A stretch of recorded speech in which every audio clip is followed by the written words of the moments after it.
Hi friends, मी doctor आनंद कवणेकर सुस्वागतम स्वागत करतो तुमचं आज एका नवीन भागामध्ये एका नवीन विषयासह. बऱ्याच वेळा डॉक्टर तुम्हाला महागड्या टेस्ट लिहून देतात. तर तुम्हाला असं वाटतं की मला काहीतरी झालंय, तर मला माझं पूर्ण बॉडी चेकअप करायला पाहिजे. पण कधी कधी तुम्ही सेल्फ असेसमेंट करून सुद्धा तुमच्या शरीरामध्ये कोणकोणत्या प्रकारचे चेंजेस होत आहेत हे समजून घेऊ शकता. तर त्याबद्दल मी आज तुम्हाला थोडक्यात सांगणार आहे. त्याला आम्ही सेल्फ असेसमेंट टेस्ट बोलतो. म्हणजे तुम्ही स्वतःच्या स्वतः त्या करून तुमच्या शरीरामध्ये जे चेंजेस होत आहेत, बदल होत आहेत, ते जाणून घेऊ शकता. तर पहिली आपण बघूया ब्रेन सेल्फ टेस्ट. म्हणजे मेंदूची कार्यक्षमता तपासायची. स्वतःच्या स्वतः कशी तपासायची, मेंदूची कार्यक्षमता तुम्ही स्वतः कशी चेक करायची ते तुम्हाला सांगतो. तुम्ही कोणाला पण 5 शब्द सांगायला सांगा. उदाहरणार्थ मी तुम्हाला सांगतो: घर, कैची, स्नान, केळं, हार.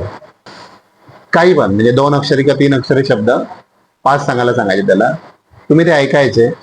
5 मिनिटांनंतर जर तुम्हाला त्यातले 4 शब्द लक्षात राहत असतील परत विचारल्यानंतर, तर तुमची मेंदूची कार्यक्षमता बऱ्यापैकी चांगली आहे असं समजा.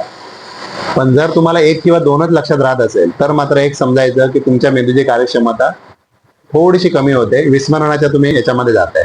आम्ही त्याला ब्रेन फॅग बोलतो. तर त्यासाठी तुम्हाला काही औषध गोळ्या घेण्याची गरज असते. औषध गोळ्या घ्यायची ते मी पुढच्या भागात तुम्हाला सांगेन. दुसऱ्या ऑर्गन्सकडे जाऊया, की तो महत्वाचा सगळ्यात ऑर्गन्स आहे, तो म्हणजे लंग्स, फुफ्फुस. फुफ्फुसाची कार्यक्षमता कशी चेक करायची, त्याला मी ब्रीथ होल्ड टेस्ट बोलतो. ब्रीथ होल्ड टेस्ट म्हणजे काय?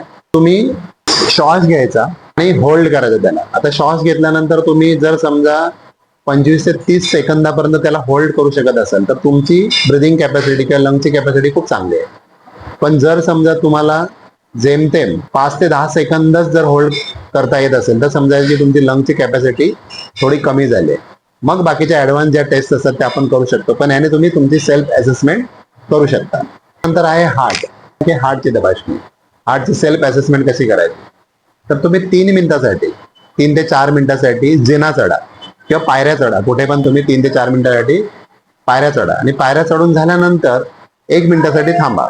त्यावेळेला जर तुमच्या हृदयाचे ठोके 70 ते 100 पर मिनिट असतील, त्या जर वेळेला तुमच्या हृदयाचे ठोके 70 ते 100च्या पर मिनिट असतील, तुमचं हृदय खूप चांगलं काम करते.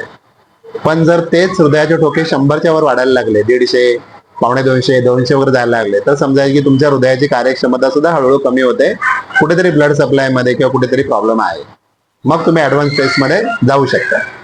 जर सकाळी उठल्या उठल्या तुम्हाला जर कडवटपणा तोंडाला येत असेल किंवा एक मेटॅलिक टेस्ट येत असेल आणि तुम्हाला जर प्रॉपर संडाचा साफ होत नसेल, गॅसेस होत असतील आणि काही पण खाल्ल्यानंतर उजव्या बाजूला बर्फांच्या खाली जर जळजळपणा जाणवत असेल, तर तुमच्या लिव्हरची कार्यक्षमता कमी झालेली असू शकते. त्याला आम्ही फॅटी लिव्हर म्हणतो. त्याच्या ग्रेड्स आहेत. त्याचा शेवटचा ऑर्गन्स मध्ये किडनी.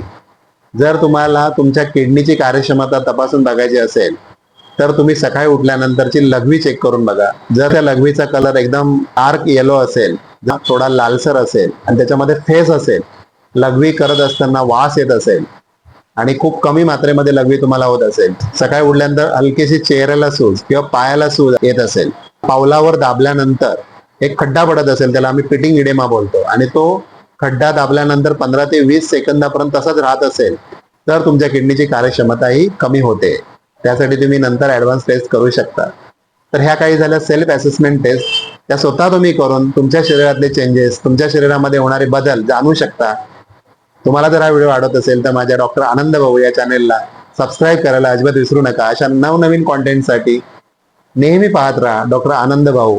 तोपर्यंत स्वस्थ राहा, प्रसन्न राहा, निरोगी राहा आणि डॉक्टर आनंद सोबत आनंदी राहा.